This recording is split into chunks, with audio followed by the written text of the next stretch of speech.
This is a framing talk for a workshop number 2 later this morning in the U.S. East, and it is very U.S. centric, and it will become obvious why. But I welcome people from outside the U.S. to attend, and we are trying to fix a domestic problem. But any ideas that others have from other parts of the world will be more than welcome. So we are facing a watershed event here. We have agencies like EPA and the FDA and OSHA, Consumer Product Safety Commission, and a host of others that have been around for roughly 50 years, created mostly in the 1970s. And now they are being eviscerated. And the question is what to do next. And I have been part of several transitions, both from Democratic to Republican administrations and back again.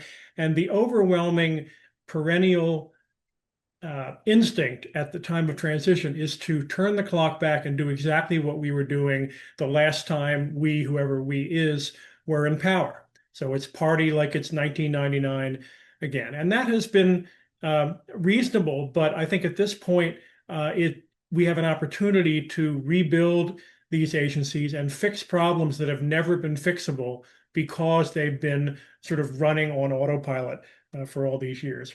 So the metaphor of reviving something from out of the ashes of the previous one, the metaphor of a battleship that's in dry dock, the only time you can really repaint and fix the problems are when the battleship is not moving.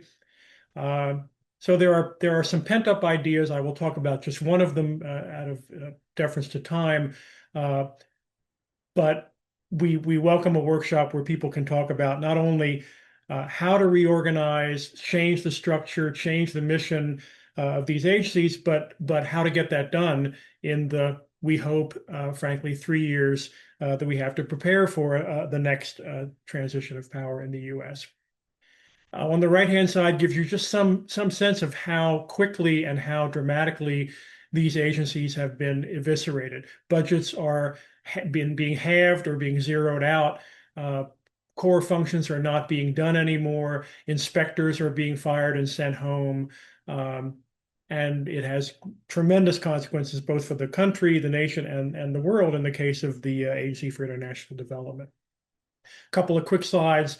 The EPA web pages, if anybody in the country wants to learn about climate change, can't find it anymore, doesn't exist. The FDA organizational chart, most of these positions that have been continuously occupied for 50 or 60 years don't exist anymore. So I will share the slides later. This is a page from an old colleague of ours, Joe Roderick's, who worked at the Food and Drug Administration for many years, basically suggesting that we should split FDA into a drug agency and a food agency, and then bring in other balkanized parts of the U.S. food system under that agency. This is all, by the way, coming from a panel of 2 hours that I and Vicki Beer, who's online, and Rob Goebel put on in December at the Society for Risk Analysis meeting. So thanks to Vicki and Rob for doing that and for being here. So again, very quickly, this is some ideas for the Federal Emergency Management Agency. Some ideas for AID to recreate it out of its ashes, to keep the stuff that worked, but make some fundamental changes to it for the next iteration. So this is my pet idea. I've worked in EPA and OSHA in and around them for 40 years. President Nixon created them along with the National Institute for Occupational Safety and Health in 1970, and deliberately or accidentally separated them. Geographically, they're in 3 different parts of Washington, D.C. They report to 3 different Senate and 3 different House committees, and they have 3 different secretaries in the cabinet to whom they report. And this has created tremendous problems because, frankly, the easiest way to make the workplace safer is to move more of the pollution out of the workplace as quickly as possible into the communities in which people live. The easiest way to satisfy some EPA mandates is to do the opposite. So it's bad for workers, bad for communities, bad for business. And the whole concept of environmental justice, which is long overdue, is predicated on the idea that we need to clean up the dirtiest communities. Yeah, but we need to sum together the risk that people face in their ambient environment with the risk at the jobs they either work in that community or commute to. And if you do it right, the heat map of where the problems are is very different across the country. There's some ideas for reforming the oversight of regulation in the White House, moving it out of the White House. I won't have time to do Vicky and Rob's slides about implementation, but we have a Facebook group that has 70 members already, and we have time, but we really want to hear good ideas and then whom to take them to. Obviously, the next candidates, the next senatorial and House candidates, and try to make the case that this is the only time in our lifetimes that we will be able to recreate something better than it had been before. Thank you. Following up with the few minutes that I had earlier this morning. One is just I may not have made it clear enough that my pet idea is to actually reorganize the environmental chemical radiation apparatus so that we had a single agency, whether it was in EPA or in OSHA or somewhere new, being able to work together to deal with workplace and environmental issues. Also, I'll mention, I neglected to put this in the slides. Any of these ideas are going to be heavy lifting, but remember, those of us, at least in the US, we did a much bigger reorganization in 2002 when 22 different departments were merged to form the Department of Homeland Security. Now, we may think that was a mixed blessing, but it can be done when there's the political will to do that.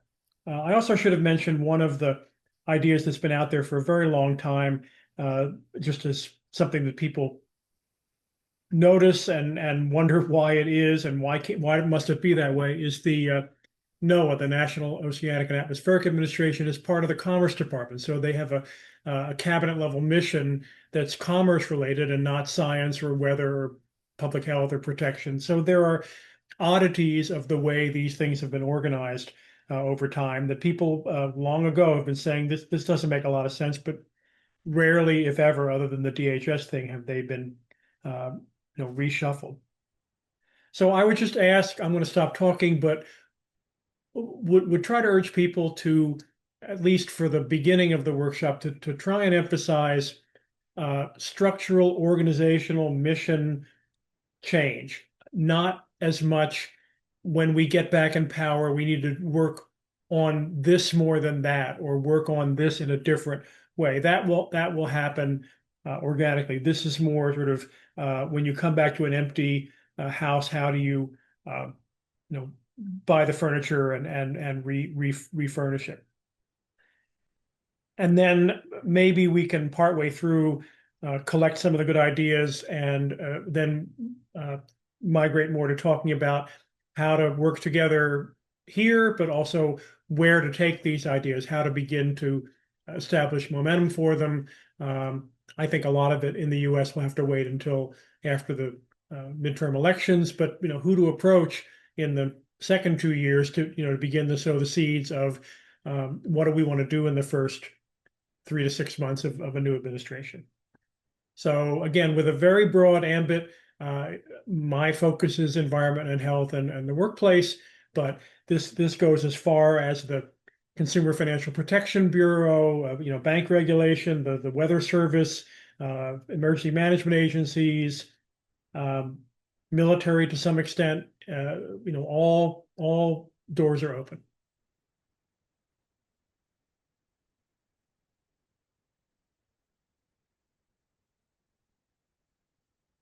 Don't be shy.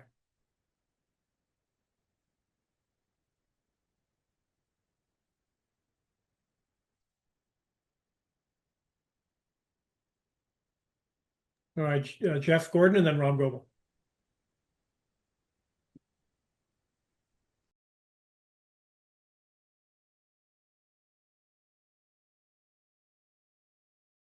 I think your challenge goes back to values and integrating into your paradigm the placing of NOAA in commerce elevated the value that atmospheric weather prediction, et cetera, was of most important to business, but not to communities or anything else. And again, I would generalize this in this forum by pointing out the stress in the European Union these days, where the value of collective unity seems to tilt geopolitical, political, economic decisions so that the major, more successful countries in Northern Europe are indulging the veto power of the less successful countries around the Mediterranean, therefore not having a constructive geopolitical stance. So I would generalize the importance of looking into the values, or if you will, the practical motivations of the power players into constructing the systems. I would also point out, in analogy to your NOAA example, that Medicare is run through the Ways and Means Committee in the United States because it was not developed as a health system, but as a tax relief measure. Thanks, Jeffrey. I appreciate that. Rob, and then Richard Williams is raising his hand in the chat. Yeah, the I guess what really want to say is I'd like for the group to think a little bit about what we could do before the congressional elections. I mean, implementation, I think, as Adam is saying, requires a new executive. But it seems to me there's a lot of preparatory work to be done. I think Adam has been involved in a variety of efforts that we're trying to make in terms of preliminary work. So I think there's a lot of structural work to be done now, and maybe with Yanir's view, what are small steps we could be thinking about what to do now amongst ourselves. And I also think there might be, and I'd like other people's views on this, might be some opportunities even going into the congressional campaigns to think about what it takes to achieve some political support. Thanks. Thanks. Yeah, my concern was only that it is going to matter a lot which party is in the majority in the House and Senate. So that will, to some extent, determine obviously whom we would go to the majority, presumably. Richard, go ahead. Yeah, I'll just go back a little ways. During President Clinton's term, he and Vice President Gore spent a lot of time getting the Government Performance and Results Act together. Everybody may not know what that is, but basically it was telling agencies to come up with a realistic goal, a goal that actually helps consumers, and then track your progress and publish your progress and make an annual report on what you've accomplished. After they got out of office, George Bush came in and said, "This is a great idea," and he did even more. And however, after that, the whole idea stayed in place. GIPRA, as it's known, is still in place, but it's hardly used. And yet, here you had two parties agreeing, at least at one point in time, this was a great idea. Then I went to the Mercatus Center, who had already started a project. It was tracking how well agencies actually articulated a goal, a specific goal, and how well they were tracking it. And we did it for 10 years. I took over the program because I was in charge of all the policy. However, what finally happened was I met with some chiefs of staff, and I'm talking about Republicans and Democrats, who both said, please stop it. Please stop doing that. Congress doesn't want to know. We don't care what the regulatory agencies do. We give them their charge, we fund them, and then we don't want to be held accountable or responsible for tracking what they do. And so I basically put an end to the program. So what my suggestion is, I think Congress does have difficulty tracking what the agencies do. They don't have the staff. I think you need an agency like the Congressional Research Service or something that's focused on this. it's particularly important now that the Major Questions program our thing has come forward. So the Congress does have to go back and start doing these things and hold the agencies accountable. So my suggestion is start with Congress, give them start with creating a program that helps them track what the agencies do, and bring GIPRA back to make it work again. Thanks, Richard. I do agree. I'll just say though that from my parochial point of view, the important thing is uh, not so much, well, tracking results is important, and you're right. We stopped doing it even when we were doing it. I think it was done in a kind of a corrupt way. At OSHA we would pick the things that had gotten better over a year and talk about those, and not talk about the things that got worse. But to me the point is, what are the results that the agencies are being either asked to be accountable for or choosing to be accountable for? And I'll just quickly repeat my very tired old example, but EPA, left to its devices, would every year say that the water inside the disposable plastic water bottles is getting cleaner and cleaner. We're down to 1 part per trillion of this thing in the water. Until they're reorganized and have their mission changed, in my view, to include industrial policy, they would never say we managed to, through incentives and subsidies and taxes or whatever, produce fewer than 70 billion of these wasteful plastic containers every year. That's not their ambit. And so asking them to track the trivial stuff is not as important to me as getting them to rethink what they're actually trying to do. Dorothy. Thanks, Adam. I need to hear your question again. I thought I heard it, but before I respond, I want to be sure I'm responding to your actual question.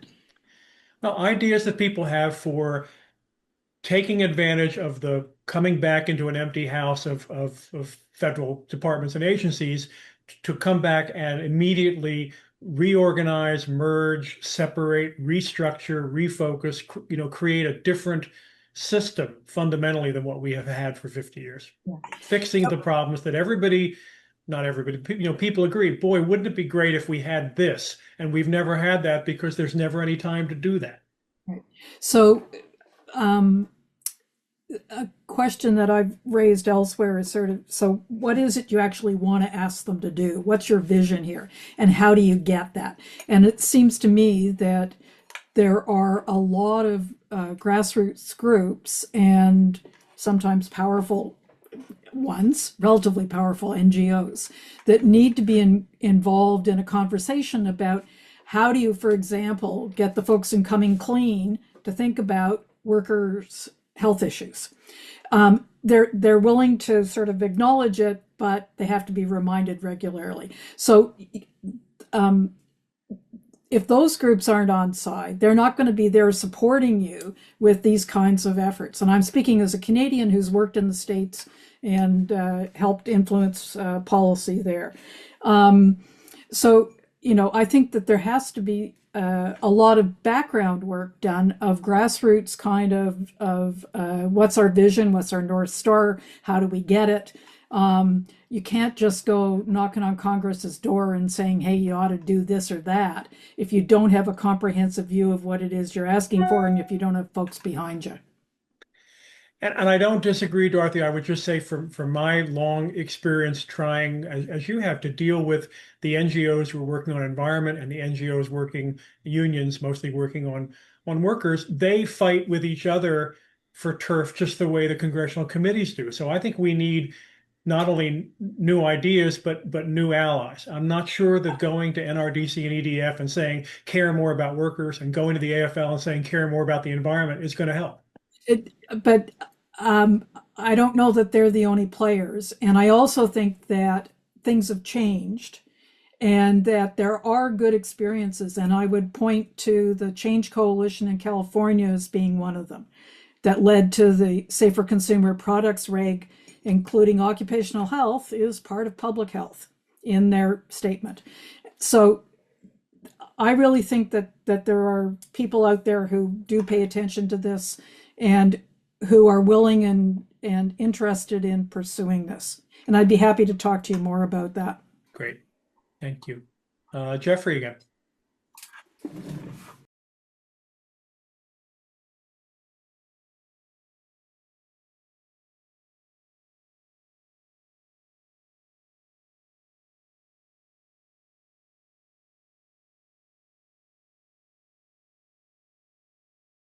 I would make a concrete suggestion that I've floated before.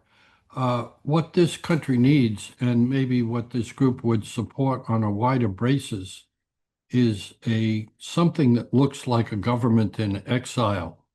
That is a collective body that scopes out a Department of Health, a Department of Productivity, a Department of Family Support, et cetera, and has an actual platform with specifics and can gather energy from the multiple independent private organizations, nonprofits that are working on this. You'll note that various Democratic congressional committees have hearings on this and that, but they're a half-hour presence in the media and then their impact disappears. There has to be an ongoing hub, if you will, on the system that can compile and articulate the creative ideas that we've just put on the table for creating a better future. And that has to be a stable hub. And one can even think of it being transnational. I mean, Canada has measles cases, so does Belgium and Denmark and other places, just to give one example. So the idea of creating, I don't think internationally we want to call it a government, but a World Health Congress that unites and compiles all the energy and has that with a stability that will impact the public discussion. Thanks. I agree. I'll only say that the term government in exile has a negative connotation to me. It connotes bringing people who are frustrated and want their old jobs back. And to some extent, this is people who want to be back and do good work, but not to like sit in the chair they used to sit in necessarily. Yanir? So I have one general comment about the challenge of regulatory agencies, which is a historically recognized one, and that is, how do we overcome the problem of regulatory capture? And this is something that there are agencies that have confronted this more successfully than others.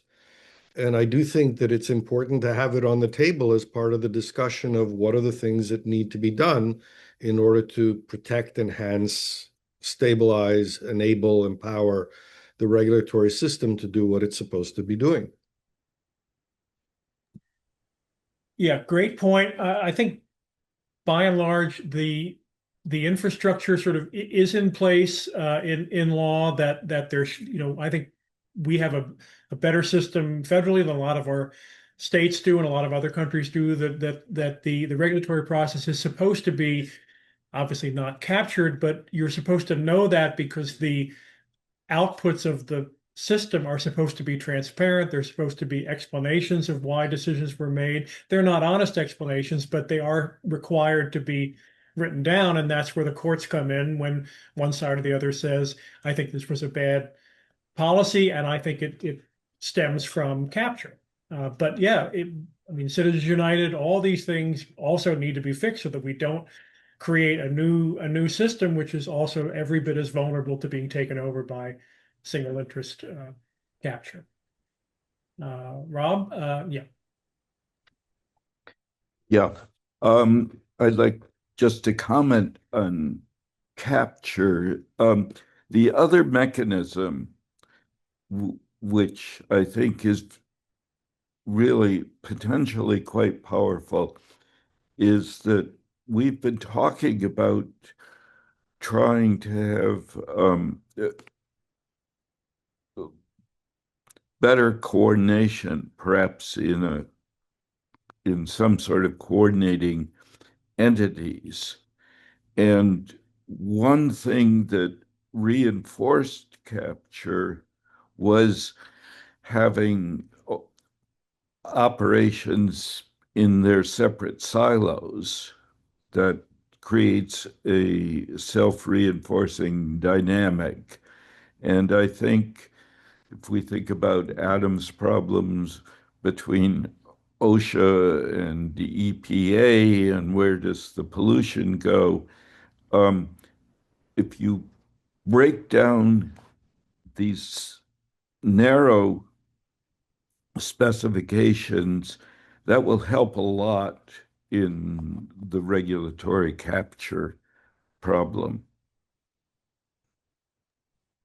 Yeah, and I would encourage people to raise their hands and it may not be the best analogy, but if there are things totally outside of the domain that I and Rob and Vicky and others work in that are parallel to this EPA OSHA thing, are there functions that were separated at the very beginning and have created whack-a-mole, turf war, where things just aren't getting done because the way we've structured things, they're sort of competing against each other rather than saying, okay, we've got an issue here that we should never have given to two different entities that are overseen by two different committees, report to two different secretaries, and are should be doing the same thing, but end up doing the opposite things or duplicative things, which nobody likes.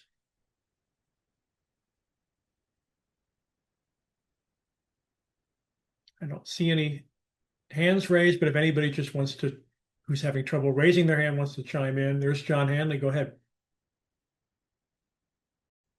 I'm trying. There we go. Um, it's true of the whole executive department.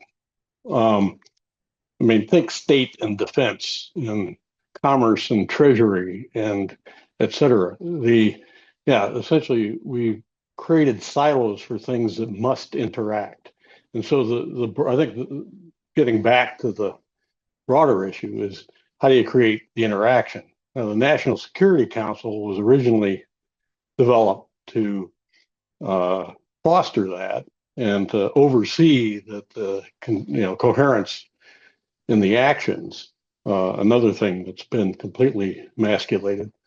So it is a question. You don't want to centralize, but how do you have to have some level of oversight and coordination across it all that has to come from the top of the executive department.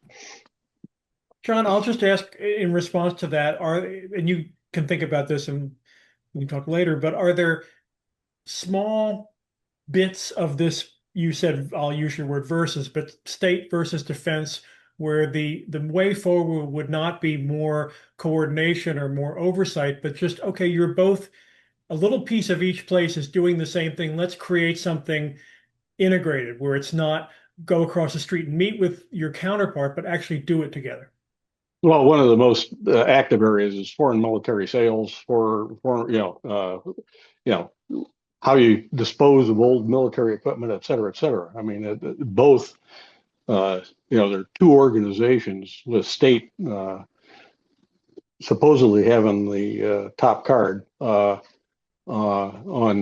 for diplomacy, but so that's one place in particular that, but creating a new agency to deal, eventually you're going to have to merge the judgments on military needs and diplomatic needs at some point. I don't think you can resolve all these conflicts by somehow creating a smaller new agency to deal with them. But that's one. Thanks. Richard again.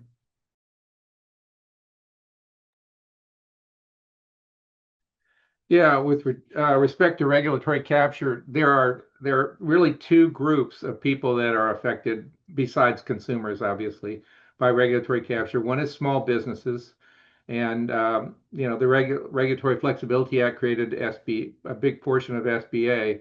Unfortunately, they don't have near enough power, I think, in the federal government to actually. All they can do is comment on regulations, pretty much like everybody else.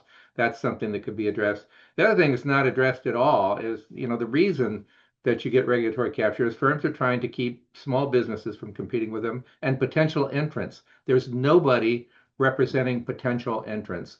Think of it as like adoption. You got somebody before a child is even born, they assign a lawyer to protect that unborn child. You really need somebody, perhaps in the Department of Commerce, or somebody that says, we're going to take a look at these major regulations and say, what is this going to keep out potential entrants? Yeah, and Richard, as you know, and maybe not too many other in the people in the conversation do, yeah, what is it? 30 years ago, we created a law that required or that allowed small business to get an early bite at the apple in terms, special panels that were formed. I think that's been a good idea. Has not dealt with the new entrance problem, but I and others have been advocating for a long time that why have we done this only essentially for one side of the ledger? Why should owners of small firms get an early look at the regulation, a chance to comment? Why shouldn't employees of small firms at EPA instead of the small businesses who are, why not the downwinders of small business? So broadening that participatory regime to be, first of all, more even-handed, but secondly, as you say, more expansive, I think is a great idea.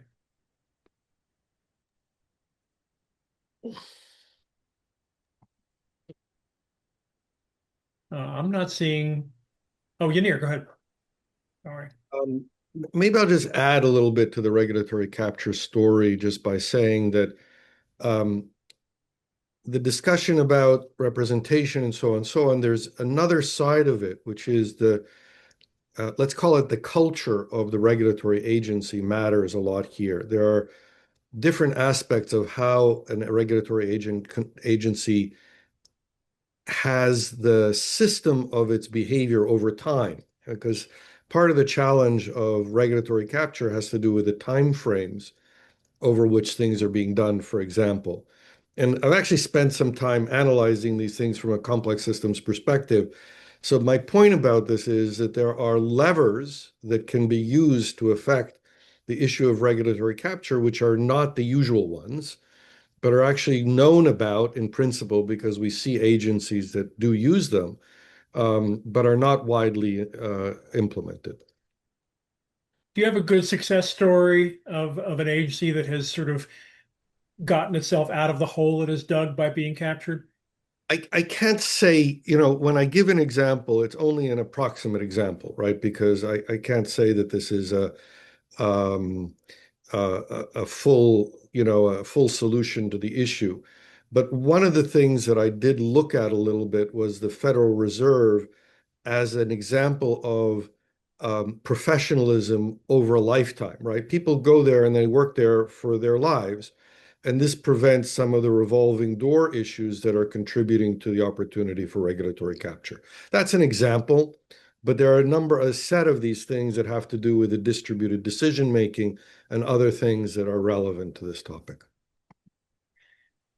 Yeah, and of course, I again didn't have much time this morning, but Stuart Shapiro, the dean of the Rutgers Policy School, was part of our panel in December. And in addition to thoughts that he has about the regulatory oversight at the White House, he and I and many others are very concerned about what Mr. Trump has just done with respect to the federal civil service. So there's this thing called Schedule F, where tens of thousands, I believe, of some of the more important policy jobs are being converted from civil service jobs to at-will jobs. And again, that's going to contribute to more attrition, more forced retirement, and we will come back into empty buildings that I think need to be restaffed with people who do have protection against being fired without cause.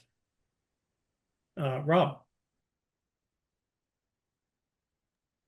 Yeah, just one quick comment, sort of a general comment. I mean, of course, part of the problem is that in most of these circumstances, you need specialized knowledge, and it's always a question of where you get it, and that affects the culture as well as the specialization. And that's just, I think, an inevitable tension, but one can then look for mechanisms that help on that. And your remark, Adam, just about firing everybody is relevant to the question. I mean, if your regulatory agency doesn't want to regulate, it may not care about specialized knowledge. And you won't have capture either. You'll just have chaos. They want give me they want to regulate. Yep. Look around. That's what we're seeing. And it's obviously it's not just people being forced to leave, it's being people being forced to toe the line so they won't have to leave. So it creates either chaos or lemmings just marching in the same direction. Dorothy? Yeah, the other thing that I think has to be talked about here is like who's appointing the leadership of these departments and what are their marching orders. And I think just because of my occupational health background, what's happened with Cal OSHA, where the governor, historically appointed somebody that he particularly liked to head up the department that oversaw it. They don't have enough inspectors. They don't do all kinds of things they're supposed to be doing, despite the efforts of people within the organization that have managed to do some pretty historic things, like the aerosol transmissible disease standard. So, what constraints are there on the appointment of people and the vetoing? This is, as a Canadian, the fact that somebody who calls themselves governor or gets elected as governor can veto all kinds of things that are supposedly decided in some kind of a democratic way is just astounding to me. And it seems to me that that's part of the problem, is sort of the power that's vested in those who are at the top, and what levers there or criteria there are for who they appoint to do what, and what the marching orders are. And so this is where the complexity comes in, because they could be very happy with capture of agencies because those are their buddies, and or they're the folks that are funding them, and there's just anyway, that's part of what I think has to be sort of named here, and I'm not sure how you deal with it because I'm not totally familiar with the U.S. system of things, but I think unless you name it and make it visible, it's not going to be dealt with. Absolutely. And I would say that one of the challenges here is finding people for the next time who see the possibility of structural change as a feature and not as a bug. If the person you nominate is only interested in, again, pretending that the previous 4 or 8 years had never happened, let's just get back to the way it was. But there may be people out there who are presumably not coming back in from the outside, but who have made their lives somewhere else and would welcome the chance. Okay, I'm going to be the head of a entity that the first order of business is to figure out how to do things that we had not been able to do, as opposed to we got to hurry up and we had a wish list 4 years ago. We got to get right back to that wish list and start at the bottom and make up for lost time. Got to make up for lost time, but again, this is the only chance in my lifetime to do that in a new way. I saw a hand. I think I was seeing just a thumbs up go by and not a hand. Yeah, and I was just going to add. So Yeah. for me, it's not just the content, but it's the process as well, and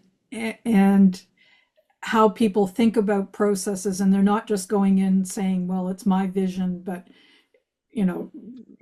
there's how did you come to that, and how much of a collective vision is that, and how do you get people on side within a working group, whatever it's called, to and help them learn about the possibilities that there are.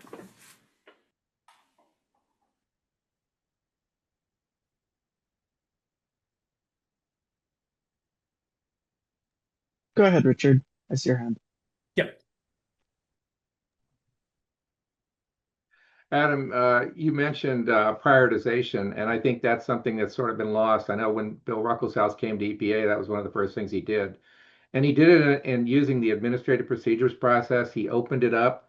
I think the Consumer Product Safety Commission does this on a routine basis, but I think more of that needs to be done. What are the most important things? And really, you need to get input from a broad variety of people and then make a decision. And that one thing that does is it kind of limits rent seeking a little bit, the regulatory capture. And it gets agencies focused on the most important thing. And that's something I think would be fairly easy to put in place for all the regulatory agencies. Absolutely. We did a book at Resources for the Future. It's 1992 called Worst Things First. And we talked about Rob was there at the motel in Annapolis for 3 days. We talked about not what the priorities are, but other new ways that frankly would still be new ways 30 years later for thinking about priority setting, not just what's harming the most people, but solution focused ways. Bob Bullard came and talked about environmental justice in the early 90s as a way that arguably could be used to organize priority setting. And yeah, you're right that wouldn't it be nice if there was some way to have that exercise uh, before the next administration to begin to bring people together and say on day one what would the instead of spending the first when you spend the first year or 18 months of a 4-year term setting your priorities, it makes everything seem less doable because now all of a sudden you really have a year before the campaigns start again to get anything done.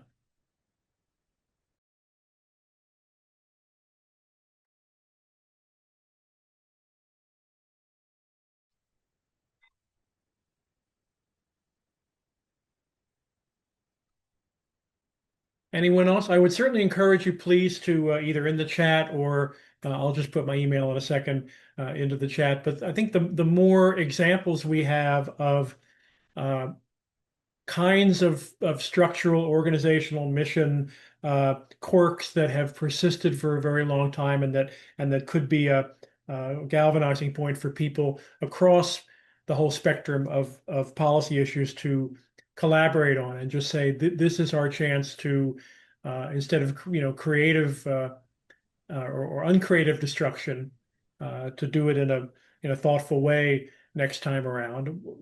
I find very odd and yet strangely hopeful the kind of upheaval that's going on now. I mean, I don't think we want another World Wrestling Association person heading the education department, but just the idea that we've brought in people who are not construing their job as keeping the battleship going in exactly the same direction. Obviously, I'm not in favor of what's happening now, but just the idea of fresh blood and new perspectives is what I think what we need. Sheila and then Jeffrey. Uh, as you know, I'm very involved at the National Defense University in Washington, and they say it takes 20 years to grow a general. And my concern is most organizations in the federal government really require specialized knowledge and education. And if we don't find a method to ensure that we have knowledgeable people in leadership positions, we're going to continue to go down this path. And so part of, I think, our challenge across the federal government spectrum is that we have to clearly define what it means to have certain positions, and that some people cannot hold senior leadership positions if they do not have the formal credentials required, regardless of what some senior person wants to have happen. And we have to inculcate that value with Congress, especially for positions that are that require congressional approval. Good for you for saying that. I hope I wasn't suggesting that World Wrestling was the right credential. I would love for there to be a physician as Surgeon General, but maybe somebody who hadn't been beholden to the system. And yeah, I'm a Kennedy School graduate, and the idea of how are we going to be attracting people to training in public service or training in the component disciplines of it when public service itself has been so denigrated and attacked, and we want to traumatize people in order to have them, not even come in on Monday morning. That's a terrible problem, and I don't see that Well, I'm getting teaching better. in a public policy school. Of course, Yeah. I am seeing this every single day. Yeah. I wrote to the dean at the county school and said, I think and I didn't get a good response, but I said, I think you've got a golden opportunity. You're being badgered to talk about viewpoint diversity. To me, it says the response is only to a point. There are certain viewpoints. My quip has been, no one expects there to be a Che Guevara professorship of Marxism at the business school. There should not be an insurrectionist in School of Public Policy, either hired or admitted or honored. Lecture is fine with Q&A, but not a lecture and an honorarium and a title to go with it. Craig Patterson is new to the conversation, and then Jeffrey, and then Richard again. Yes, thank you. Although Jeffrey was before me, I believe. Go ahead. Go ahead. Okay. What I'm 76. I've been an activist starting in 1963. And I have found that there is less openness and transparency in universities today than ever before. And I'm talking about not only the universities in my state in Oregon, but also UC Berkeley, Stanford, Harvard, and Yale.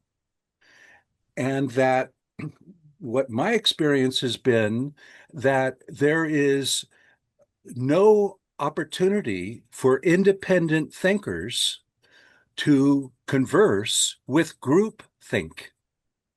And that groupthink is what's coming out of universities. And in my two specific areas, which are forestry and energy conservation and renewables, the absurdity and lack of openness and transparency is off the charts.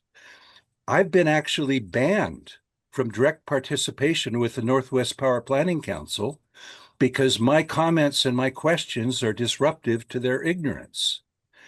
And in forestry, I've written a piece called Wildfires and Wild Excuses, which takes to task the fact that the conventional wisdom is absolutely mistaken and wrong and is making things worse, not better.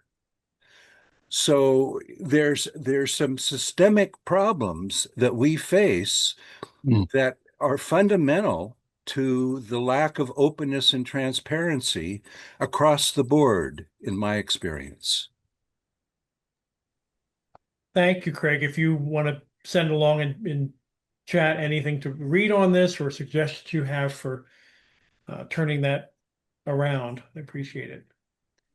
Jeffrey, you've been for a while, but Kat Frazier would be new to the conversation. So you, then Kat, then back to Richard. I'll try to be brief. So I would like to add a case study. 50 years ago, I was appointed to the California Medical Licensing Board by Jerry Brown, who also appointed a physician who worked with Synanon, a non-physician who came out of the Esalen Institute, and a woman who was from the Catholic Liberation Movement, to the medical licensing board that disciplined doctors. He also at that time appointed a woman who wrote an expose of the funeral board industry to be the head of the funeral licensing board. So that was depending on his values, if you will. And I would point out two corollaries to this case study. One, for that kind of behavior, Jerry Brown got called Governor Moonbeam. And secondly, after he was subsequently defeated, most of these innovations were overturned by the next governor, who was a Republican. Thanks, Jeffrey. So maybe I missed part of this, but the idea would be bringing in opponents of the system explicitly to reform it? Not opponents, but Okay. to infiltrate the system with people that have humanist values Right. rather than monetary or capitalist Got it. values. Got it. Kat and then Richard. So to pick up on the values part, I wanted to suggest that there are plenty of purpose-led business owners who are trying to change the system and use their business as a force for good. B Corp is, a great example. And in the UK, there's been a lot of coalition work around peace with Gaza and and other justice issues, and obviously climate change. And what I think has happened over the pandemic has really shown that health systems have no incentive to change. All of the change that should be happening that affects other industries just doesn't seem to concern them. But for business and finance, we've seen that they can coalesce around climate change and justice issues. And so really we should be trying to work with them as much as possible to bring them into some of the complexity thinking. But in terms of the governance side of this conversation, I wanted to just share what I've shared in the chat, which is there's a very live problem and example at the moment from the UK, which is a cabal of psychiatrists who have been growing and growing in power over the last 2 decades. They have positioned themselves across every sector and at the top of the NHS and government. And so every time there's a health decision made in the UK now, it comes through a lens of we have to maintain the status quo, and psychiatry thinking is applied now to all of these complex diseases that are coming out from the pandemic and long-term impacts. And the impact on people is absolutely devastating at the moment. There are people being abused in the NHS because psychiatrists still believe they are right, even though there are now 500,000 clinical papers telling them they are wrong.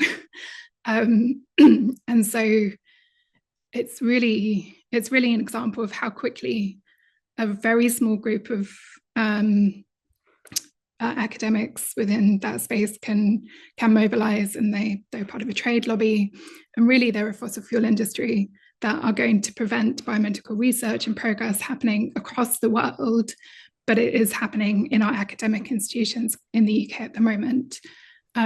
So I would just put that out there with all of your expertise. I'd be really interested, as someone who's personally been affected by their ideologies for the last 20 years, and having healthcare removed completely from those types of patients, which are now increasing globally. That impact is going to be felt by every single one of us, I think, eventually. Thank you, Kat. And if you have time in the chat, if there's a good article to read about that, for those of us who hadn't heard about that before, I'd appreciate it. Thanks. Richard. Yeah, speaking about people coming in, without expertise, even when a lot of people do come in with expertise into the federal government, it's academic expertise. It takes months and months to get them up to speed on how the federal government actually works. There is a couple of months between elections and when people assume power, and that's a great time. And this is be something relatively easy to do, to get people educated on how it works so that when they can come in, they can be efficient right from the start. Yeah, I think there are places to go for that, but not enough of them, not intensive enough. And my experience, people turn down these offers. They think how hard can it be? Well, I'm going to figure this out. And apparently it doesn't seem to be a priority for Yeah. anybody. The administrations, I don't care who it is, coming in. Yeah. And maybe it was a good thing, but in the first Trump administration, it took them forever to figure out they couldn't just pull regulations off the books. Yeah. Well, now they can. But Vicky. Kat, is your hand still raised or? Okay. Okay. Yeah, but Vicky, go ahead. Sorry, it took me a minute to unmute here. I just want to add, in addition to kind of the technical competency to know how things should be done and the government competency to know how to work once you're in office, I think there's also a level of competency on organizational change, which is really different from those. And, there are people who know about that in the management field and organizational psychology field, but knowing what you want to do is different from knowing how to move an organization to achieve it.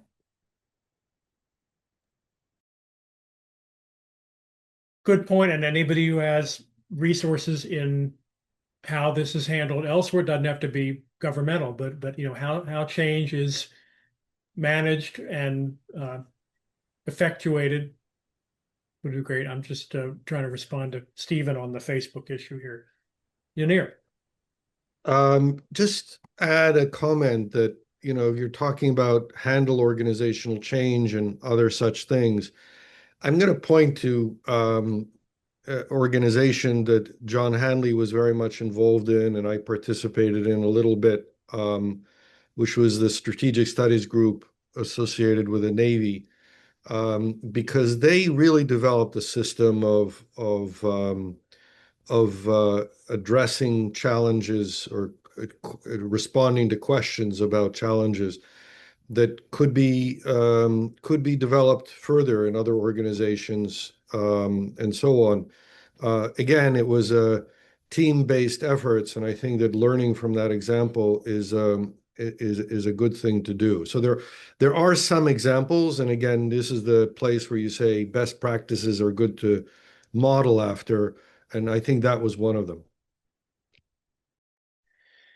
Yeah, and I will say that even if some of these reorganizational ideas don't catch on, I think this group has a lot to contribute in terms of using the old structure, providing at the right time our theme of known solutions. We should be going to these agencies and saying, whatever the organization is, here's something that we think should be not a priority for something you should worry about and figure out. We've already figured this out. Your priority, among your first priorities, should be implementing this known intervention.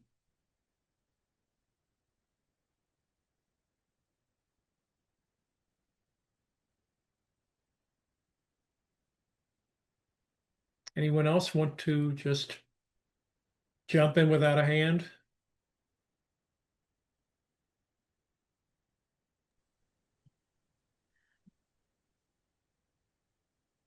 I was just, is my mic working? Yep.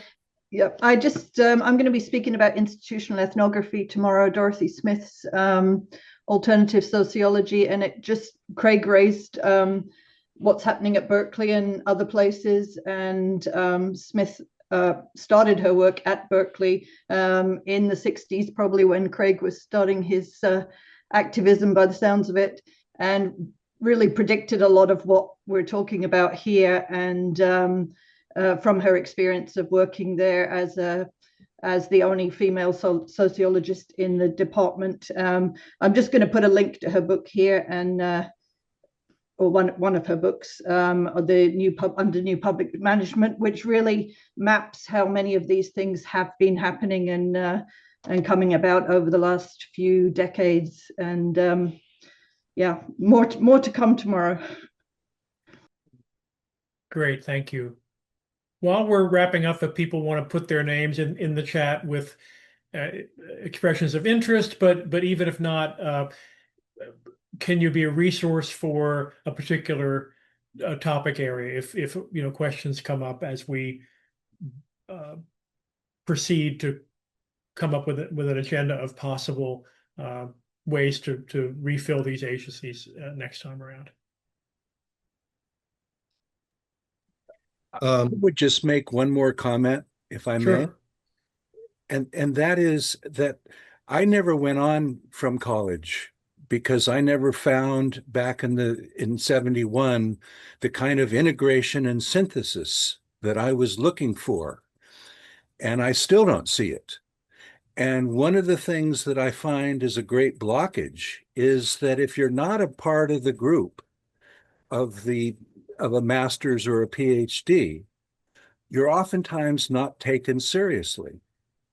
And the reality is that those of us that have hands-on experience in our fields can run circles around the armchair academics in the ivory tower. But there's a separation there and there's a discrimination there that is very, very pervasive in my experience. And it's very frustrating because with hands-on experience, I think the opportunity to really find meaningful solutions is significantly enhanced than if you're just from the ivory tower. Good for you for saying so. I would just add that also within academia, there's the tyranny of specialization, and people are not taken seriously if they have all kinds of credentials, but spread across areas that make the myopes think, well, this person can't possibly be serious. They've got 2 degrees or whatever. And yeah, we talk about multidisciplinarity, and what I think we generally mean is let's bring a bunch of specialists together and make them talk to each other. But that's not what that really is. Right. Nico's a new person joining with a hand up. Hi. First, thanks for having me. I have no experience of American regulatory agencies, but I've spent my life in the European Commission, so I know something about regulations and agencies. I wonder whether I also come from Greece, where there is a discussion that we actually need to destroy, whether we need to completely destroy the public sector and rebuild it again, or whether this can mutate into something that is efficient and effective. So this is where I'm coming from. And I'm wondering whether there is a space for strengthening the role of democracy in regulation in the new view of agencies. And I've been jumping in and out of the meeting. So if somebody else has discussed this, apologies for bringing it back. I mean, I was reading Luke Kemp is a guy in Cambridge who says that the problem with the management of nuclear weapons is that there are very few people involved in firing one, and says that, well, if we had a committee of 6,000 people who had to decide with a certain majority whether a nuclear weapon should be fired or not, we'd feel more safe. Yeah. So I'm wondering whether this is something that is worth bringing into the conversation, whether agencies could be a way of implementing democracy in particular ways rather than expert regulation. Yeah. So. And I'd be very Absolutely. interested Thank in you. helping in anything on that Thank you. front. Yeah. And by the way, a lot of my ideas, such as they are about solutions and industrial policy, come from Nick Ashford, who's a mentor of mine at MIT, but is from Greece originally. Adam, let me ask Yeah. this is kind of the last 15 minutes, so to speak, of the session.